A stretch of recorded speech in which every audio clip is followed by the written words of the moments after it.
Mag-tea, green tea sa maulan nga hapon. Grabing ulan na mo diri karon.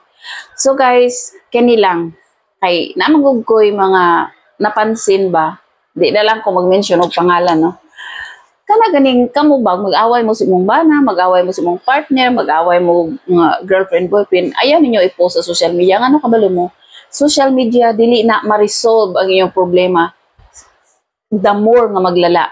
Kaya no, daghay makisawsaw, daghay marites. So kung kamo na may mga problema, istoryahe, dili kay kada away post, unya pagkahuman after 3 days nag I love you na. Di ba unya nasulti na nimo dito tanan.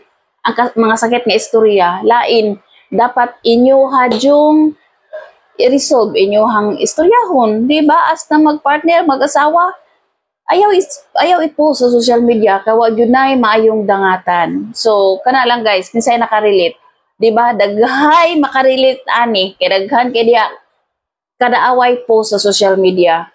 So ayaw problema ninyo, resolbahan ninyo.